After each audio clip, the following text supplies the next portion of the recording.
Hello, this is Javier Hernandez, and welcome back to Los Comics TV.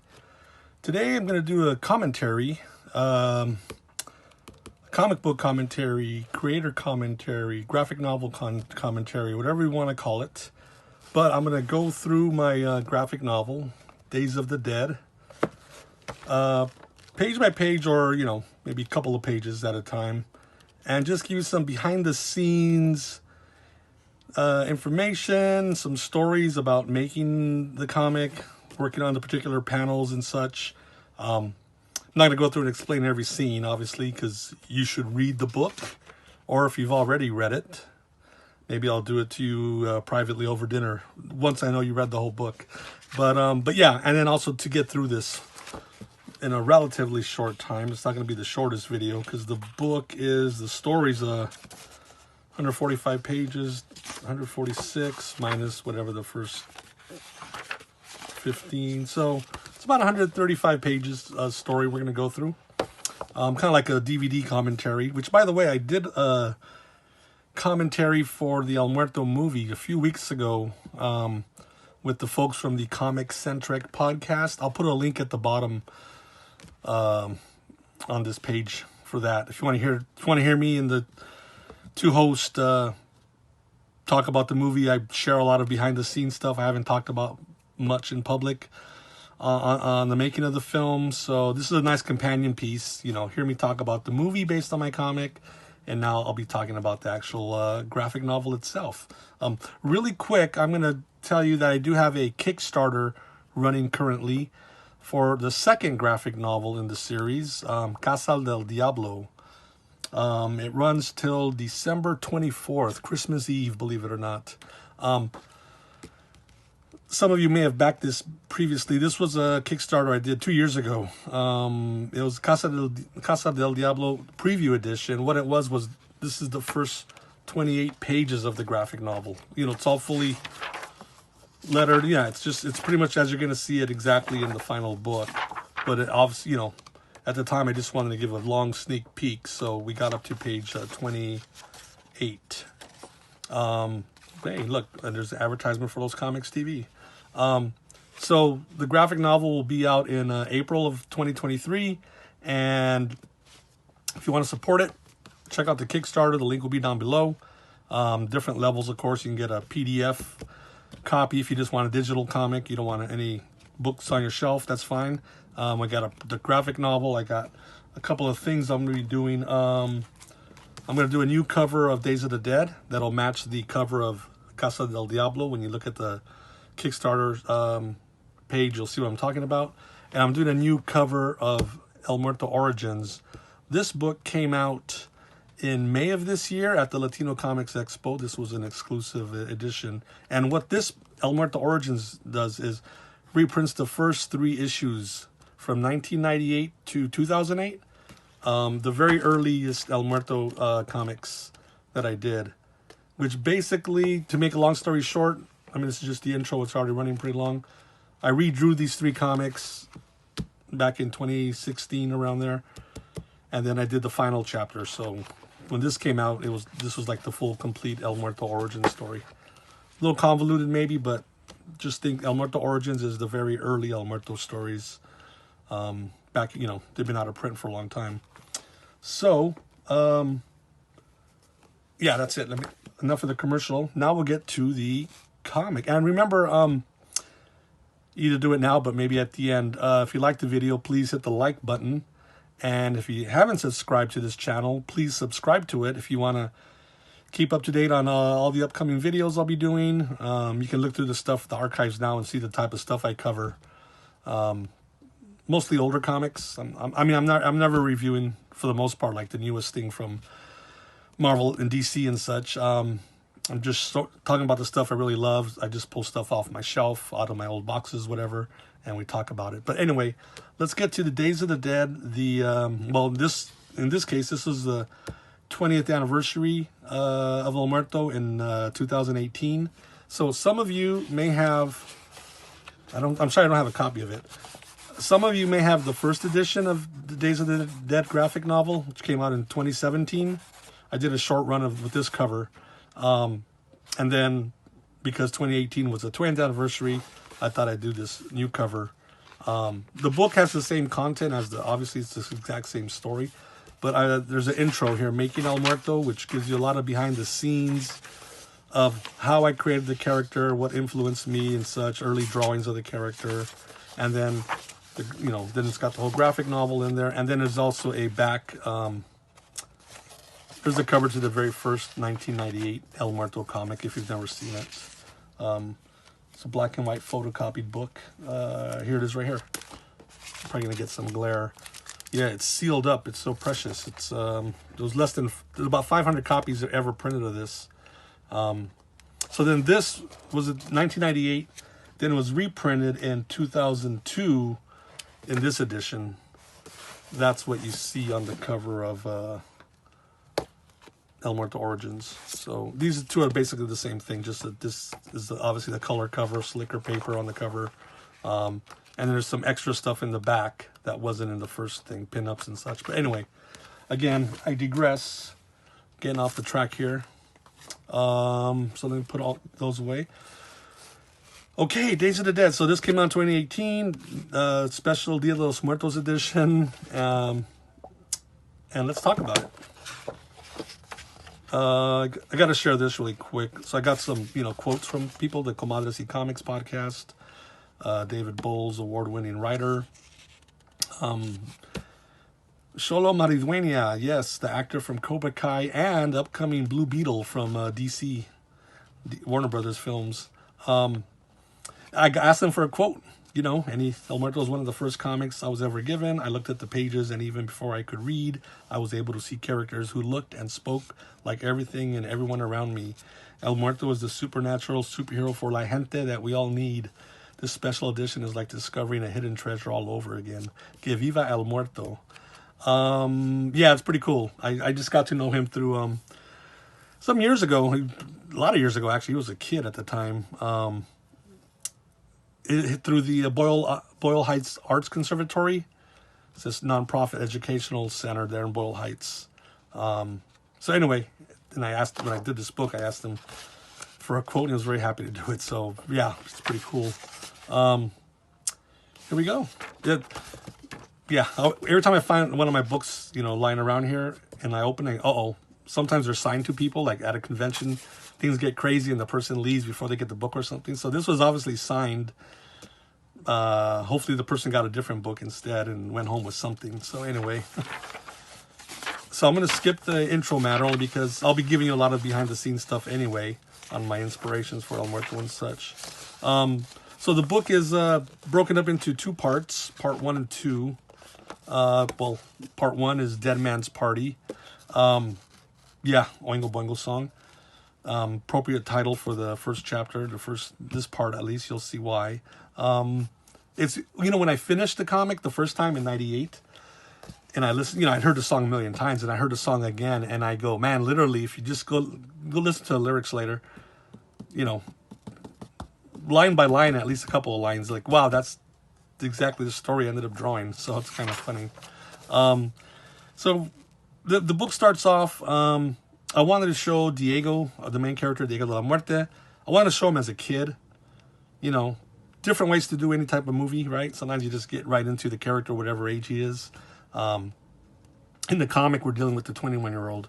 But I go, you know what? Let's go back to his childhood, 8 or 9 years old, 10 years old, and let's just show him growing up. Let's give the reader a little bit of backstory. 13 years ago, so from today, today's always shifting, but like today. These apartments, so they're called the Elias Apartments, located in Whittier, California, 15 miles east of Los Angeles. So these are real apartments. If you know the uptown Whittier area, it's on Washington. Across the street on this side would be the Whittier Recreation Center. A friend of mine called Elias back in high school, middle school and high school. We used to be really good friends back in the day, in school and such. That was his name, Elias. So I thought I couldn't think of the name of the apartment, so I go, well, I'll just call it the Elias Apartments. But yeah, I drove by, took a photograph of that, and that's the exact setup. He lived up on the second floor, somewhere in the middle here. Anyway, there's Diego, his aunt, caretaker, Graciela. Graciela is a friend of mine also, Graciela Rodriguez. Hello, Grace, if you're listening. I like the name Graciela, and I like that, she's his grace. His mom died during childbirth, so he was raised by the mom's best friend, Graciela.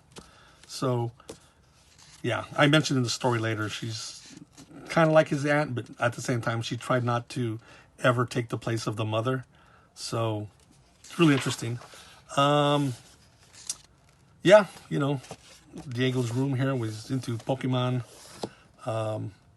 That's actually a character of mine, I just realized there. Duck, a hero. Put that in as a doll. That'd be nice. I want a doll of that myself.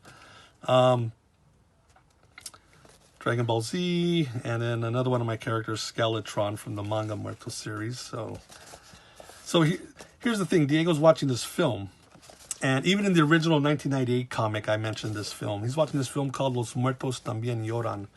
Back in 1998, when I did the first book, right, and I mentioned the movie, Los Muertos También Lloran, the internet was obviously up and running by then, but people would write me or, tell me, hey, how do I find this Mexican film, Los Muertos También Lloran? It sounds really cool.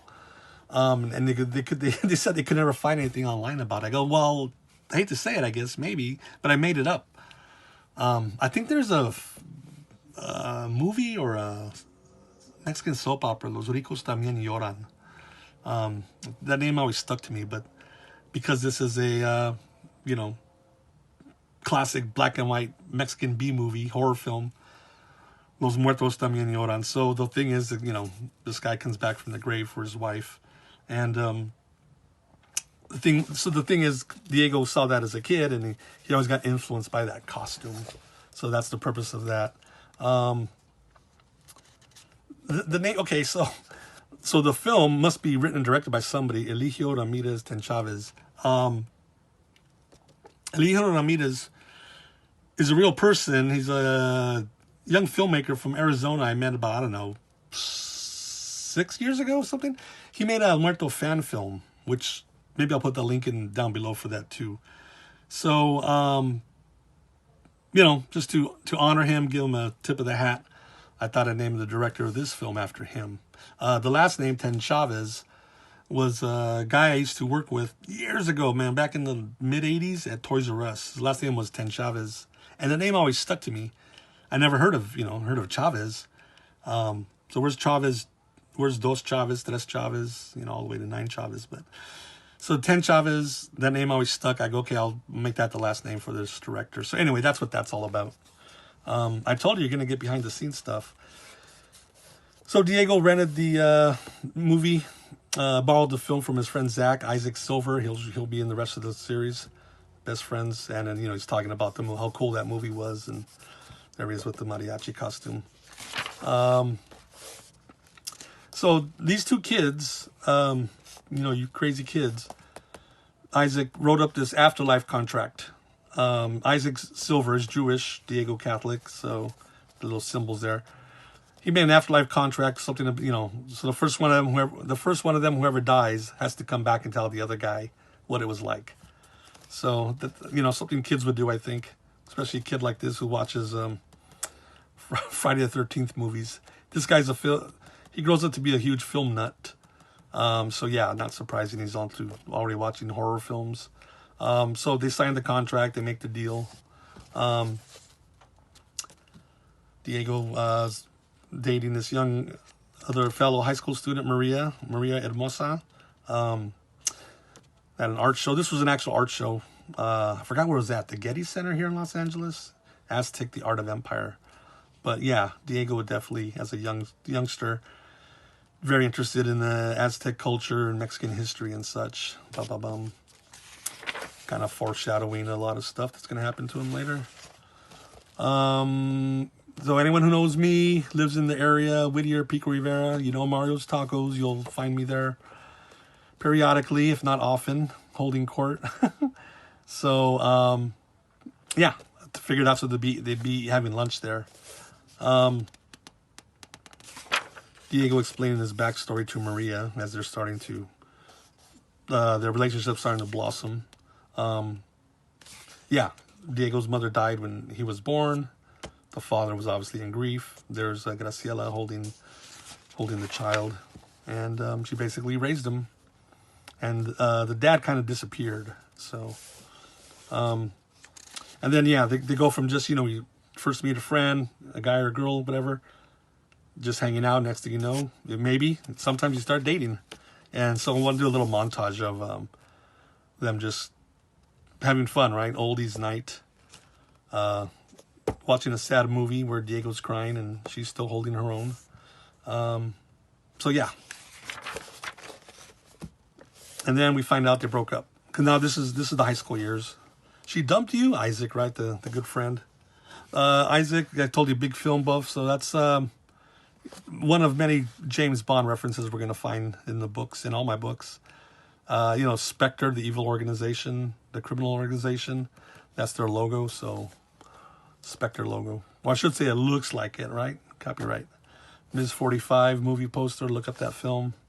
Yeah, all his film stuff. Michael Myers mask, Phantom of the Opera, things like that. Again, these are just things you want to help establish the character. So he lives in a film world, so that's his bag. Here's a scene of a very young Diego. Done.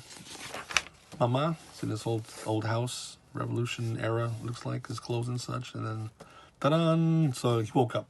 It was a nightmare. Terrible nightmare he had. So he's about to turn 21, Diego. So for his 21st birthday, he's actually born on Day of the Dead, believe it or not. What a coincidence, right? A guy called Diego de la Muerte is born on November 2nd, Day of the Dead. Only in comics, folks. So he's getting ready to go to this party the next day when he turns 21. Turns out Isaac is sick, and they're talking. A lot of the other friends are dropping out because of she has to work, and he can't get, you know, different reasons. You know, they can't make it, unfortunately. The purpose being for me, I got to get Diego to this party by himself. You're going to see what's happened. So he borrows, Diego doesn't have a car. He borrows Isaac's car. And to denote his high school years, I give him longer hair. So he ends up getting a haircut because, you know, he's got to have that trademark clean cut El Muerto look. He gets a haircut the day before his birthday. He gets a tattoo. He gets that skull logo tattoo, which we'll talk about later. Yeah, Silva Inc. is the tattoo shop. My nephew, Christian Silva, tattoo artist, was a tattoo artist. He passed away a couple years ago. He's actually killed in a gun violence, actually. Anyway, so if I'm doing a tattooist, why not name it for Christian Silva Inc. And this was done while Christian was still alive with us.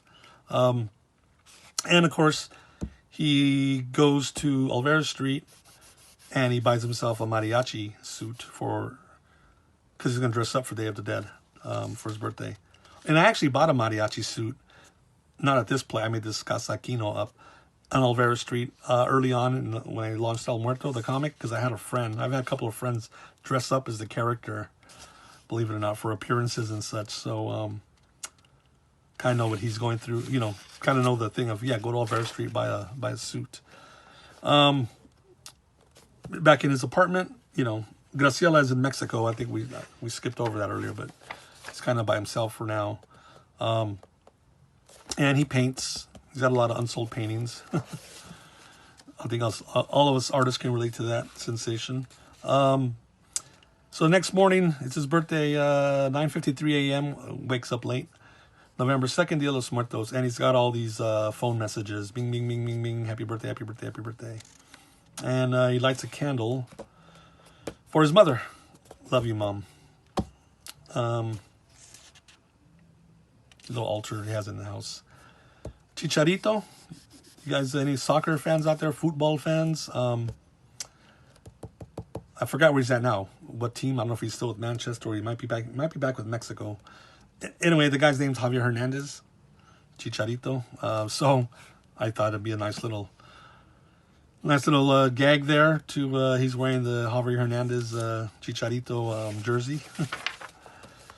I like this sequence. So this is the day of his birthday. The party's at night. The Day of the Dead festival's at night. No one's gonna go away. No one's available for the day. His aunt's not there. He's by himself in the house. And just I'm sure we've all had nice, quiet days like this. Maybe not on our birthday, but maybe, eat at home. He's doing some drawing. He's reading some comics, listening to music on his headphones. I just like the nice quiet. It's kind of like the quiet before the storm. And he fell asleep, missing the party. He wakes up, but he realizes it's still early enough in the evening.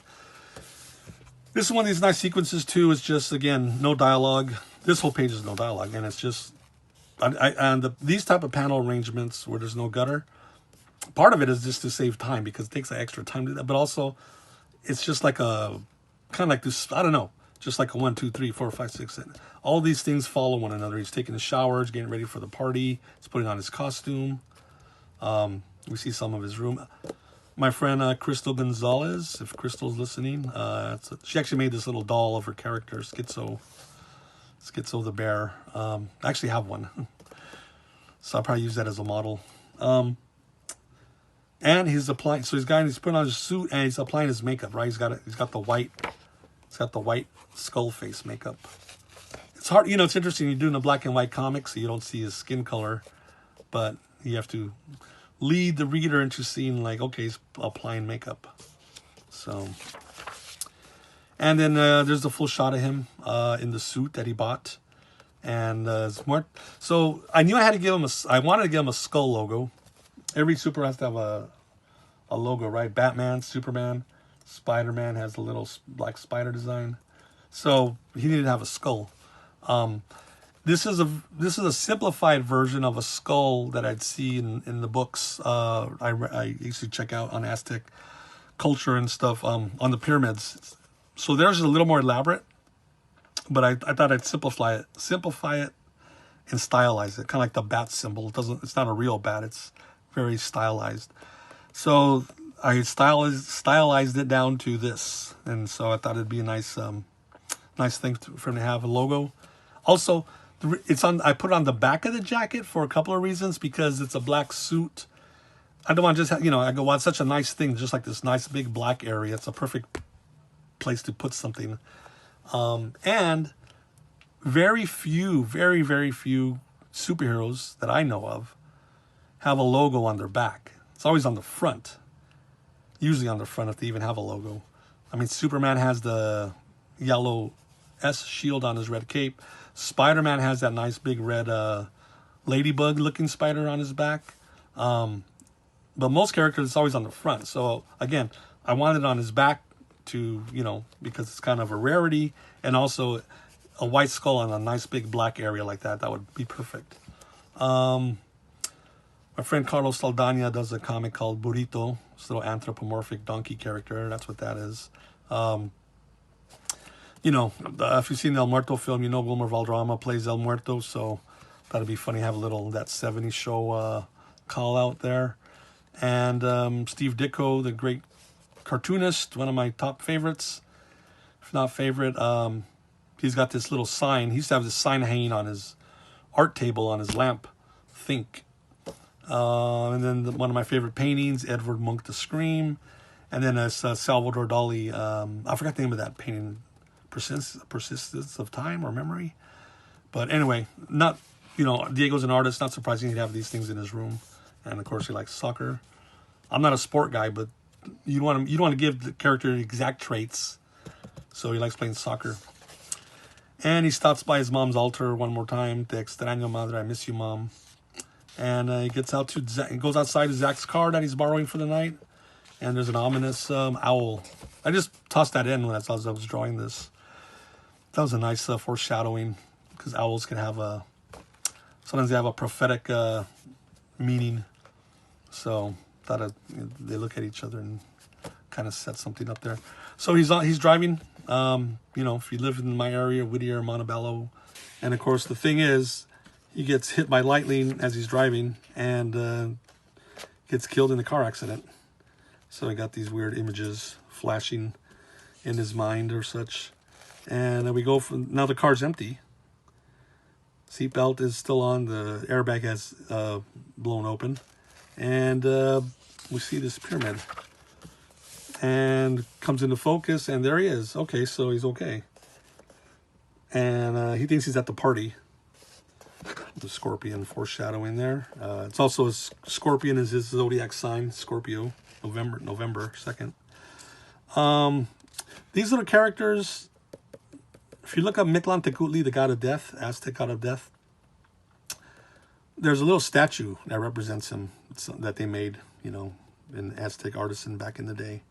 It was this figure. He was sitting down, kneeling, and his legs were bent up, and you know, his knees up by his chest. And I thought, well, Mictlantecutli, I've seen different images of him. To me, that looked like a minion, and so I thought I'd populate. So now Diego actually wakes up in Mictlan. He doesn't know that at the moment, but I thought I'd give Mictlantecutli these little minions. And then, of course, we see the god of death himself, Mictlantecutli, my version of it. You know, when I started the book, my goal was to use Aztec mythology and the gods and such in the book, but at the same time is use them, but as a starting point, and then, you know, like a lot of artists would do, make it their own. That was always my intention from the very beginning, just like Jack Kirby did. In the Thor comic he did with Stan Lee, you look at the Thor comic, and then like I did as a kid, I'd look up Thor mythology, Norse mythology books, and yeah, things were a lot different, and that's fine. I learned that no, you can just take something for inspiration. So that's what I did. A lot of the patterns are taken from designs I've seen in Aztec codices and such, and of course, you know, Mictlantecutli is often portrayed as a skeletal figure, so that's nothing different. But overall, yeah, I kind of give it my own spin. Little cross between Skeletor, Dark Side, and then, yeah, a lot of the Aztec motifs. Taking a drink of water occasionally. And then, you know, this has been done before. You know, black word balloons with white lettering. Definitely think is effective on the god of death. So he's about to do something to Diego, and he summons up this, materializes, you know, out of nothingness, an altar, which I think some of the design was taken from, yeah, an Aztec altar. And then he, you know, notices he's got a rosary, pulls the cross off, and he snaps the little crucifix easily in his hands. A god slain at the hand of a mere mortal can never truly be called a god. And then he, notices a tattoo of himself. And we're about to have a sacrifice, it looks like. And then this little black plume of smoke coming down is actually our other player in the story, our other Aztec god that I'm doing, Tezcatlipoca. Again, well, I'll talk about him more because there's another scene with him later in the book. So now we know these two gods are up to something, bringing this human into their realm. And, you know, he gets sacrificed. Nice and bloody, right? Gets his chest cut open, rips the heart out, puts it in this crystal skull.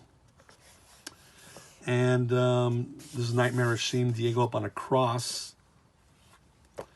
A crow and a dove on a pile of skulls, the Aztec shield, and the, I forgot the name of the axe.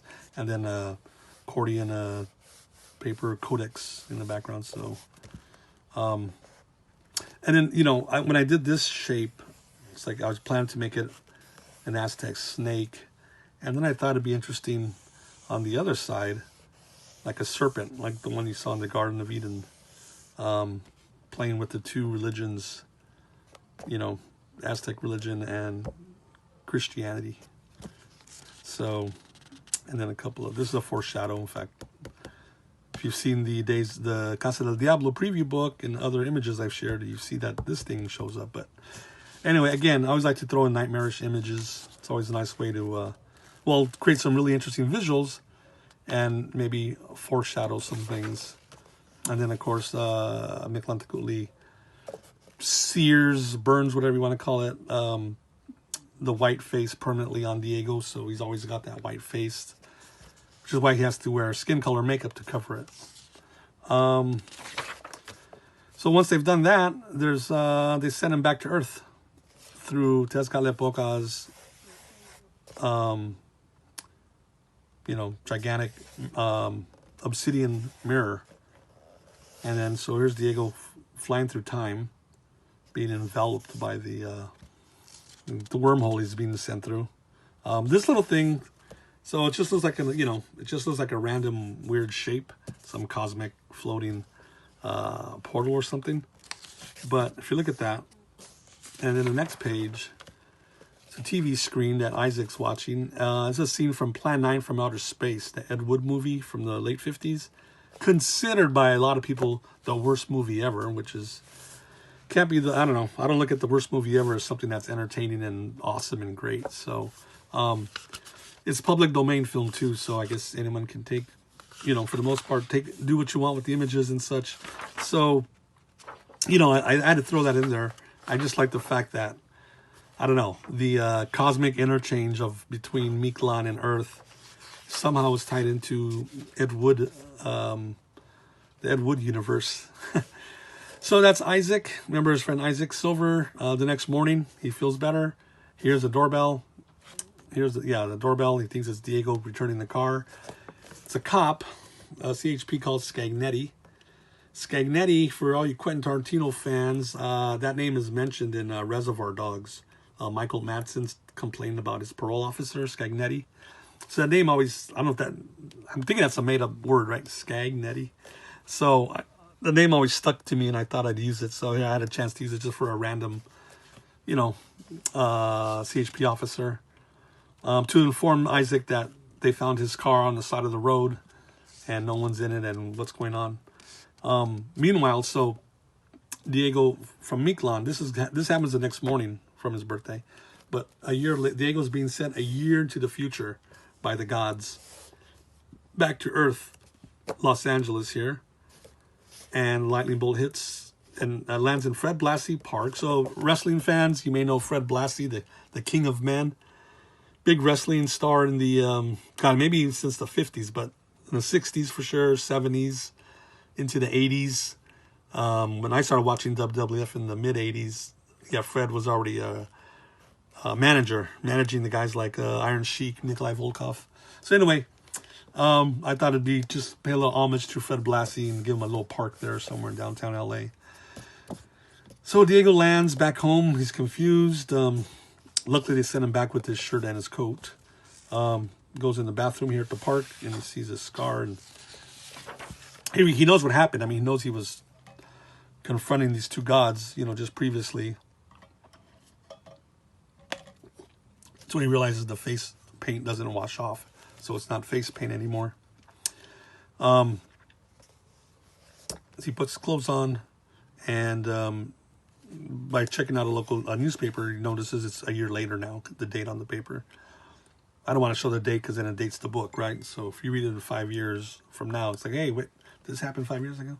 So a couple of stickers, the Obey sticker, right? And then this is my friend Nathaniel Osoyo. He has a comic called Dark Mouse. So someone put some Dark Mouse graffiti on the newspaper display thing. So this is November 2nd, so Halloween parties maybe are still going on 2 days later. So another Michael Myers reference from the first film in 78, where he wears the ghost sheet with the glasses. And then this guy's wearing a Jaws, like the Jaws movie poster. He's wearing a Jaws costume. So then Diego goes in the store. He does have some money on him. He had money for the night. And he's buying some makeup, cosmetics, and he's buying some new shoes and a sweater and some pants. He goes to the checkout, and the girl recognizes the costume. She thinks she does. Oh, I love your costume. The Nightmare Before Christmas. It's my favorite movie. Well, it can't be too a favorite film if you don't recognize this. It's not the exact costume. It's not anything like it, really, right? Just black and white, and he's got a skull face. But this line made it into the movie. and it's in the original version of the comic in '98. So it always gets a laugh when I see the movie with an audience. It always get a laugh. So I'm glad that line made it. This book was drawn in 2016, 2017, I think. I said this graphic novel. So there's this little fat blonde kid called Donald. He's trying to take Muerto's picture, and there's his mom, hot model mom. Maybe she's from Eastern Europe. So I'll let you figure out who those are supposed to be. So Diego's in a local bathroom at a food and gas / AMPM, applying his makeup, covering up his costume, putting the the new clothes on. Guy's outside, pissed off, banging the door, and he's throwing up because he had to use the bathroom. Here's Diego walking out there on the 6th Street Bridge, famous LA landmark. It's recently been remodeled. But I thought it was nice getting those iconic bridges from East LA into LA, downtown LA, the 4th, 6th Street Bridge, probably the 7th, and several other ones I imagine too. So he's back on Earth. He's disguised. He doesn't know what the hell's going on, what happened, why it happened, I should say. So some guy pulls up to him thinking he's hitchhiking, and I ask him if this guy just happens to be going to Mexico late at night down in Baja, and Diego tells him, "Oh yeah, I need to ride down there too. Can I hitch a ride?" Very random, but I wanted to get Diego away from his friends, and I got to get him started on this adventure down in Baja. So that's what that's about. And this is the end of part 1. So this is kind of like, this is the origin sequence, right? How he become a Muerto and the setup. When I was drawing the van driving at the last second, I thought, oh, you know what? The next car I was going to make it another van or a car. I'm making a hearse. It's a nice little symbol there. So here we go. Part 2. The Gods Must Be Crazy. That's the title from an old film. Never seen the film, but the title always stuck to me. So that was very appropriate for this book, especially part 2. Here we are, some cosmic dimension. There's this floating pyramid. But a bunch of other weird stuff there floating around. And it turns out it's the obsidian temple of Tezcatlipoca. So this is the another Aztec god, god of destiny, of dreams. A lot of, just like the other gods, Greek gods, and such. They have a lot of attributes. But I'm using him as the god of destiny. And when I did the research back in the mid '90s, I mean, there was the internet. Or internet was around, but I mostly went to the library and I was looking up books, and I could never find an exact image of him. But I did find this one. I found this little Aztec god sticker book at a bookstore, and it had little images of the different from the codices of the different characters and gods and beings. And I saw a character like this. He kind of looks like he had a half mask and this type of hair. And I just used that for Tezcatlipoca. Later, I found out that that's not what he looks like, or at least the images I've seen attributed to him. But I had already drawn him, and I liked him. I liked that he's wearing a mask. Reminds me a lot of the Jack Kirby characters, like, in the comics, gods. They'd be gods, but they'd be wearing masks, and I just like that. So again, a lot of the pattern on the loincloth and the skirt and everything is taken from actual Aztec codices and such. So, and then he's known for having this obsidian mirror in place of a foot, and sometimes they'd actually draw an actual, like, a mirror, like the one you hold in your hand. And for me, I thought, well, I don't know, I don't like, cut off someone's leg and just stick a mirror on it. So I thought he'd have a prosthetic foot made out of obsidian. That's why it's shiny. And then he was depicted with an obsidian mirror above his head, like attached to his headdress. But I thought, well, he's in a chair, in a throne, and there's this huge obsidian mirror behind him. Also kind of recalls that image of Jack Kirby Metron, the Metron character from New Gods, who floated around on a chair. So he's an amalgamation. he's a mix of different things. Like most of the stuff in my comics, and I guess most people's comics, you take different things, you put it together, make it your own. But Tezcatlipoca, like I said, when I later found out saw more images of him, yeah, he's depicted with usually a yellow face with black stripes. So I thought, when I got to doing the graphic novel in 2016, when I learned about this, like, okay, well, you know what? It's a mask, so the mask can come off, and there's the classic look, right? There's the big black stripe over his eyes. So I had it both ways. It's my Tezcatlipoca, and it's also the classic traditional version. And of course, you know, his obsidian leg, it smokes. He's called Smoking Mirror, and in the smoke, he sees images and such. So here's Diego in Mexico. Late, it's like 2 a.m, I guess, and he tells the guy, "This is fine. I'll get off here." And the guy's like, "Really? Okay." Like Diego's that kind of dazed. He's not really sure what he's doing down there. He knows he had to get away from his friends until he come. You know, he can't just show up. He doesn't want to show up as a zombie, walk back in their lives a year later. So the guy's okay, whatever, man. And he starts walking out in the middle of nowhere down in Baja, and then he gets hit by a car. Bam. I remember when my nephew saw this, he's like, "Again? He got hit again? He got killed again?" I go, "No, well, look, this is we start finding out some of his powers." Bzz, and he wakes up. So even though he's a zombie, I mean, if you strike him enough where you can kill him, he just resurrects himself again. And that's shown by kind of like this X-ray image of him. You know, if the book was in color, I may have not have done this X-ray thing, because I could have just colored some energy flying off him or something. But because it was black and white, I thought, wow, that's a real effective way, since I can't show color, you know, blue or yellow or red energy rays coming out of him. How about he looks like an X-ray? So that shows that the power's been employed. It's been a year later, so we go back to Zach. Zach is not having a good time. Not coping well, I should say. He's having a very hard time coping the loss of his best friend. And he's looking through just tons of video footage of Diego.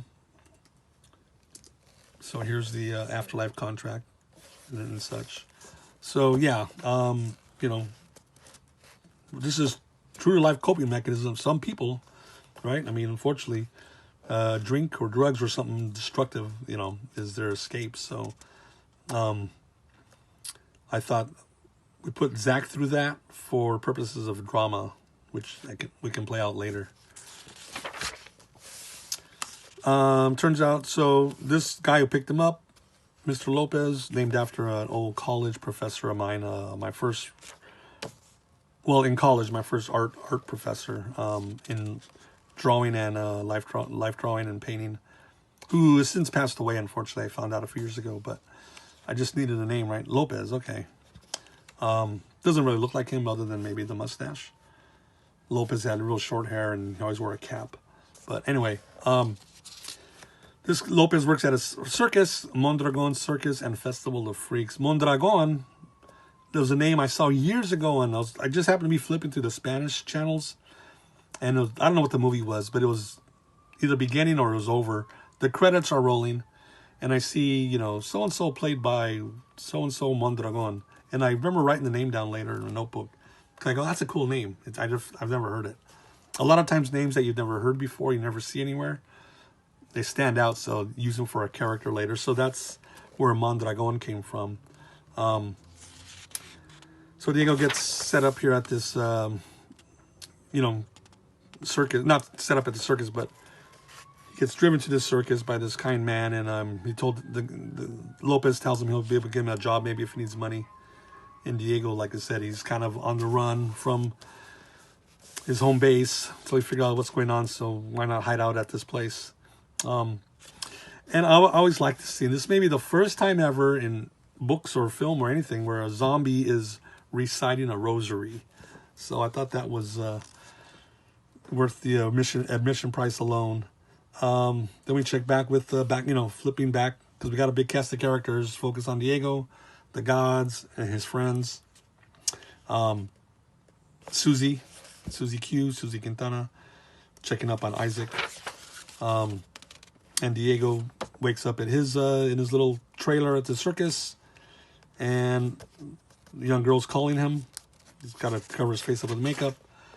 He walks out and starts seeing some of these circus performers, right? Circus freaks, as they're called on the sign, but circus performers. And we see the young girl, Catalina. She doesn't have any eyes.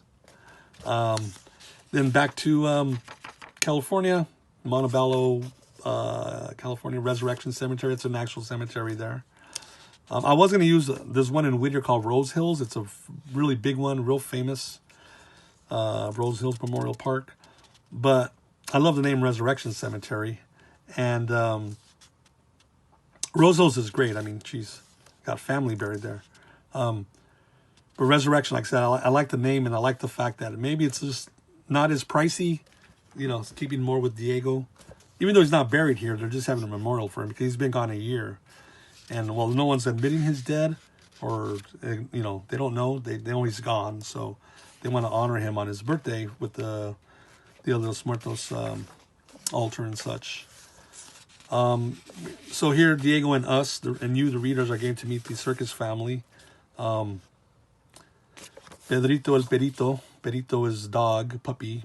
Pedro is dog. Perito is like little dog, puppy. Pedro the puppy. So is this wolf dog boy. Catalina is this man with saggy elastic skin, and then the leader of the group, Tio Chango. And then the mother leader of the group, Madre Destina. She's got black eyes with multiple white irises. Kind of like a psychic. I imagine her as Judi Dench. So imagine a Mexican Judi Dench with that particular voice, but speaking Spanish. Then, of course, we got to introduce the villains of the piece. This terrible man, Killian Cassidy. If you ever seen The Elephant Man, it's a David Lynch movie from, I think, 80, 81. The story of John Merrick. There's this terrible, terrible man in the movie, Mr. Bites, I think it is. Great, I forgot the actor's name. But he exploiting the Elephant Man, right? He beats him, and, you know, he has people pay to see him, and he undresses him, and people can look at his, you know, twisted body with the elephant skin and everything. And it's a great character. I recommend the film, top-notch film. So I needed a character like that, right? You'll see later why. And then also kind of based the character on Richard Harris from Unforgiven, the Clint Eastwood film from 1992. He played a guy called English Bob. Very flamboyant and cocky and such. So it's kind of a mix of those two characters. And then these three guys, the little henchmen, the Kill Brothers, Thrill, Spill, and Chill. Kind of like a nod to James Bond, villain henchman. So there's a little accident, and this trailer ran over the little dog, Frida the dog. But, so Diego reaches out to touch it, get it, and the minute he touches the dog, guess what? Bzz, the dog gets resurrected. So we see El Muerto, Diego has the power to resurrect dead things. Pretty crazy, right? We haven't heard of that power since probably the Bible. So he's surprised, and she's surprised. And she's called Frida because he's Diego. So Frida and Diego, for all you art historians out there, thought it'd be nice to put Frida and Diego back together. And that's Catalina's little pet, and they don't realize that he's resurrected. They just, oh, she's okay. The triplets saw that.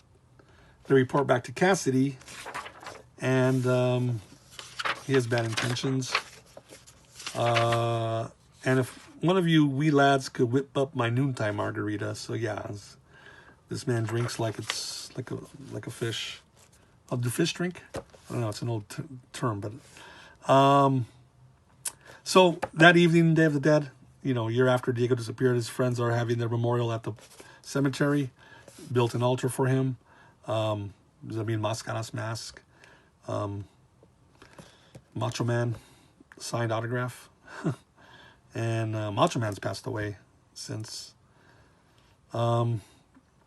And yeah, so the friends are there talking about Diego. Susie's there. His friend Evan Esquera, who him and his wife Katie, they have a son, Riley. Diego is Riley's godfather. That does a nice little connection to give the characters. Little Devilman logo there. And Isaac filming the proceedings, but also taking a swig. And there's a mystery man. I introduced a mystery man in this story that people have asked me about. There's Maria, his ex-girlfriend. Still friends. It happens sometimes, folks, believe me. And Evan is performing the song in Spanish. It's this wonderful song. I'll read you the lyrics at the end. I have them in English as well. A friend of mine, Jose, met him years ago. He's a big El Muerto fan, and we got to be friends afterwards. He had this song he did years ago for a friend of his, and he uploaded it. It's in Spanish, and I've always loved it. It's a beautiful, what a beautiful tribute to a friend. So one day when I got to this part of the story, I asked him, hey, I got to ask you something. If you say no, that's totally understandable. Can I use your song in the comic, that Evan writes for Diego? And he was like, he was very honored to let me have it, but I was very honored to be able to use it. So, it resonates a lot. So, the mystery man, he had an idea of what was going on. He saw the memorial flyer for Diego and the newspaper article about the accident, but apparently Diego's no more. So this is to be continued, obviously.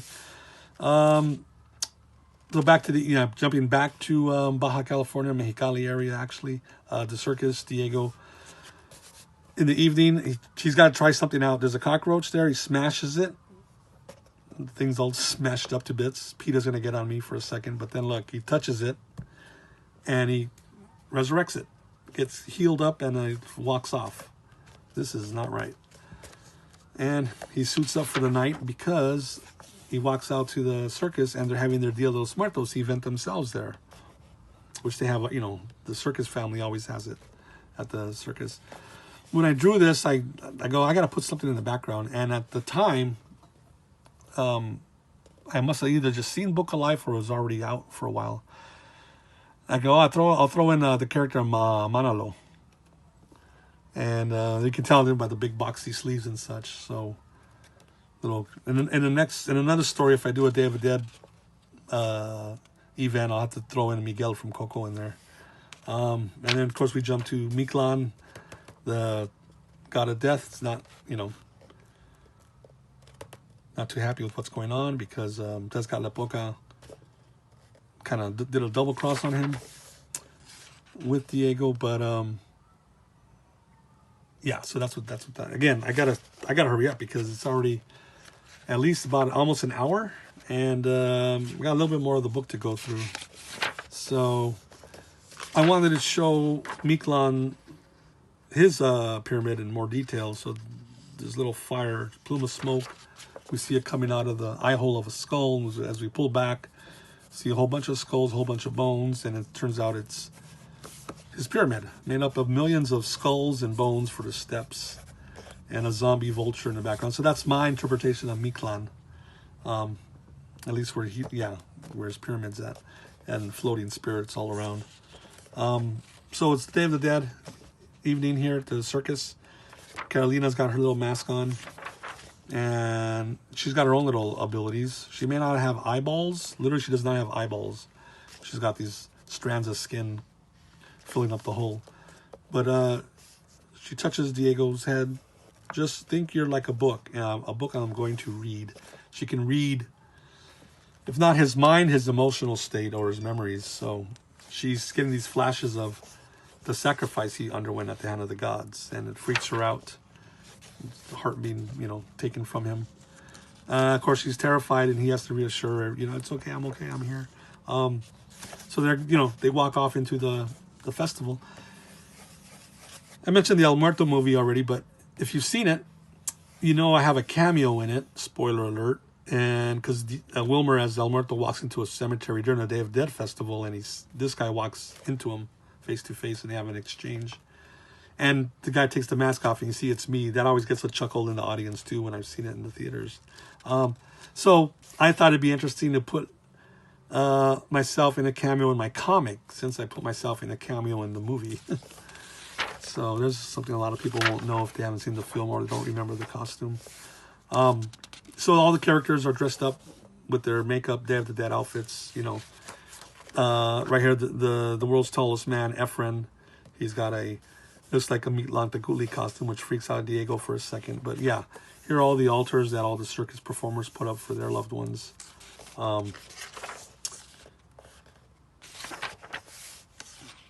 they're just all reminiscing about loss and family and such.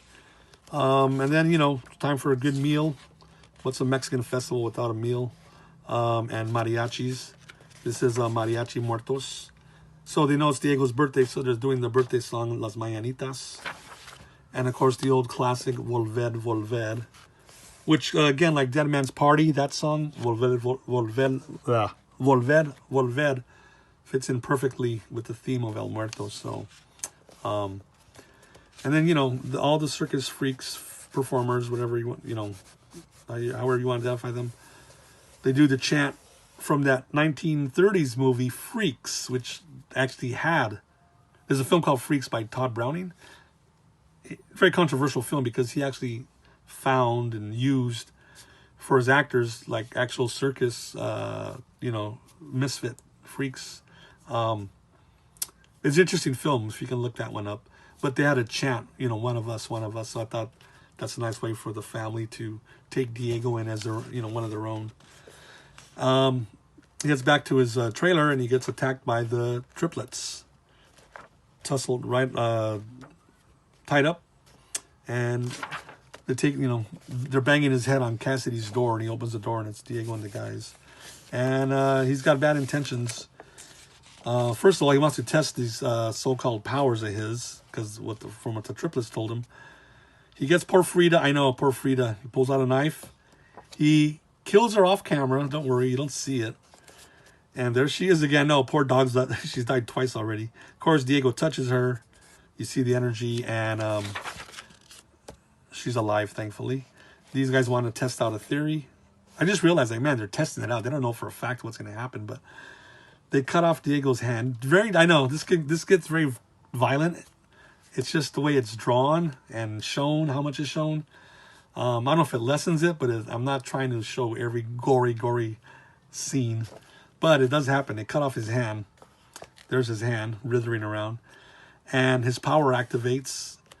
So his hand, right, the nerve endings start forming, the skin tissue, the muscle, the bone.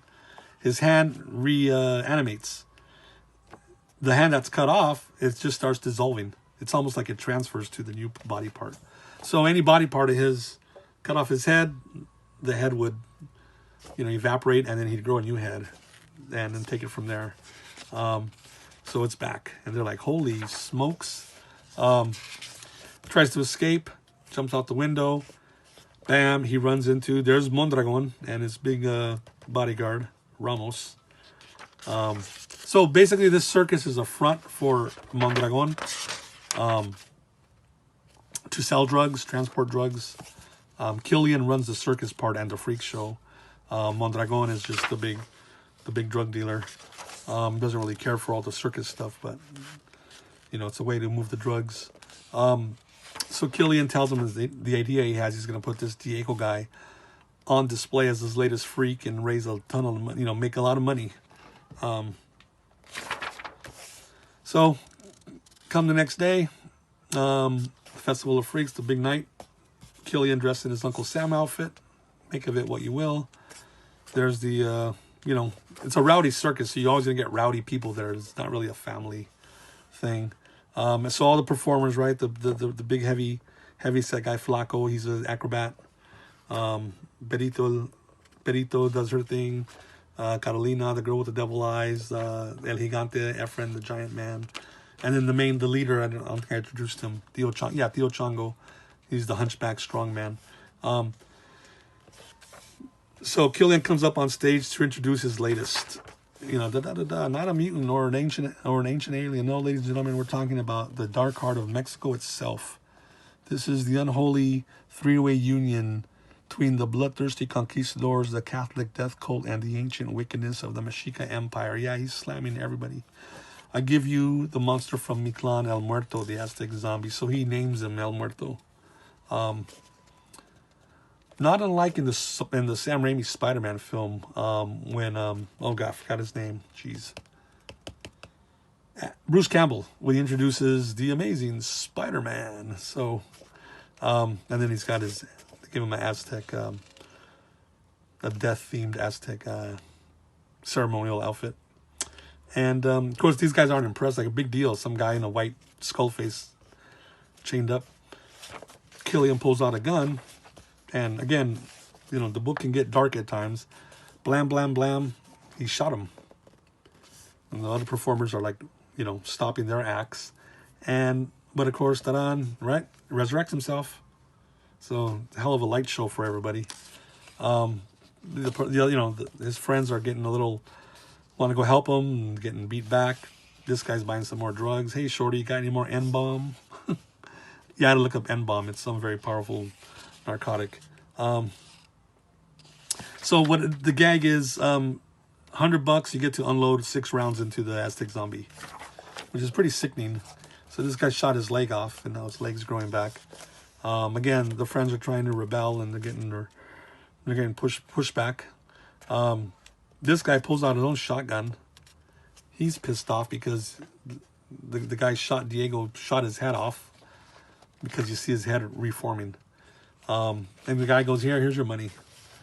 So it's getting really crazy, really sick, really horrible. And of course, the friends are able to overcome the guards. Of course, everybody in the audience, because they're just unsavory people, they may be drunk out of their mind, just trigger happy. They all pull out their guns. Everyone's got guns, even this lady. And they start shooting the heck out of him. And again, I don't show it, but basically what they ended up shooting him, they kind of blew his whole torso apart. Of course, he grows a torso back in arms, which means his arms are no longer chained up, because, you know, the arm was separated here.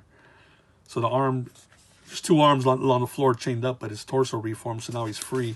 So it gives him a chance to try to escape after he throws up. So he starts fighting back, grabs the gun goes off and shoots a gas tank through the tent outside a Jeep. The Jeep blows up, because I needed to basically get the whole circus, you know, on fire, burning down. And so mayhem, people start running, the circus is falling apart, the main pole is snapping. The whole thing just goes up in a second, because people like this would not really be concerned with safety procedures. So yeah, it was a fire hazard. The circus family, they're all reunited, regrouped. Diego's fighting Mondragon's bodyguard, Ramos. Big, brutal guy. Perito comes to help him. Again, the whole place is in flames. All the people are taken off. The spectators, as well as probably all the bodyguards. They'll just scram. Killian leads the triplets back to his office, picking up their passports, getting ready to take off to another country, I guess. But first, they go back to Mondragon's office. They find out he's been killed, but Killian knows this. He knows the combination to his safe, so he pulls out, by $100,000, I think it was. So him and the triplets can take off. They go outside.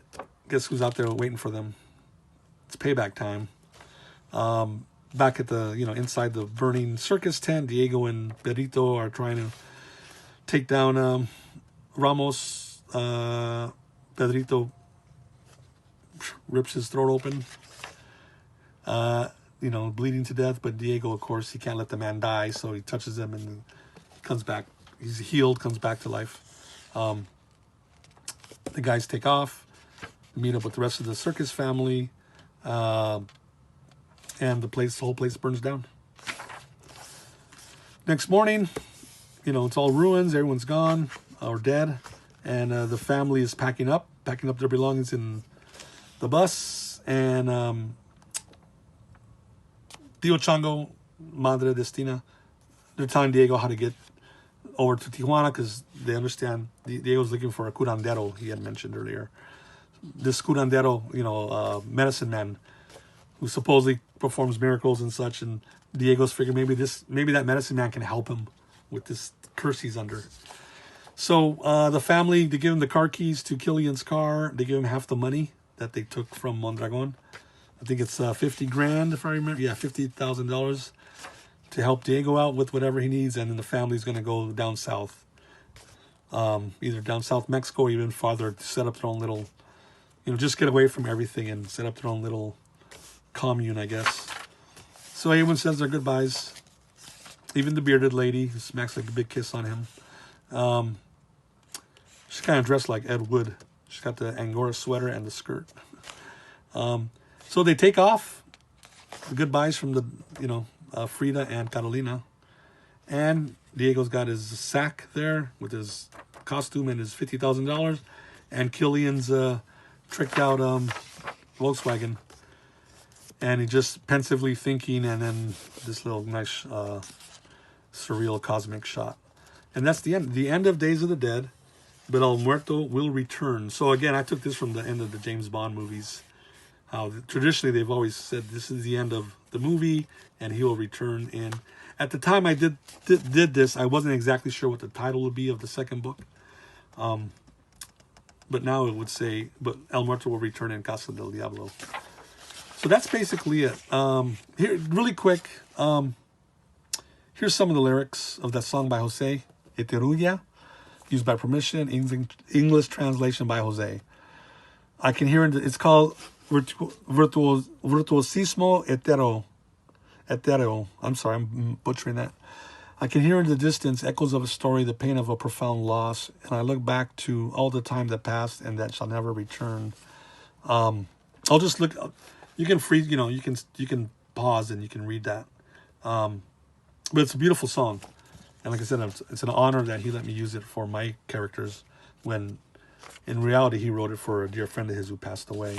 Again, this is some back matter, just wrapping up some history on the character and my work. There's me at one of the El Muerto film screenings with a little El Muerto doll. That's really it. I'm going to wrap it up really quick because I want to get you guys out of here, if you're still there, hopefully. But I just hope this deep dive into the book, again, all the behind-the-scenes stuff you wouldn't know because you're just reading the story and hopefully enjoying the story and lost in the world. But all the little things like, what this means and who that is and where that name came from. I hope that's interesting to you. For me, it is when I hear commentaries on movies or hear about people discussing their works. So thank you for, listening. And don't forget to subscribe to the channel. Hit the like button if you liked it. Hope you liked it. Even if you didn't, just put a thumbs up and then you can be on your way. And don't forget to look down below to check out my Kickstarter for the, literally the continuation of this. When he gets, what happens when he gets in the car and takes off. He starts heading over to Tijuana. But before that, he ends up at the Casa del Diablo. So thanks, everybody, for tuning in.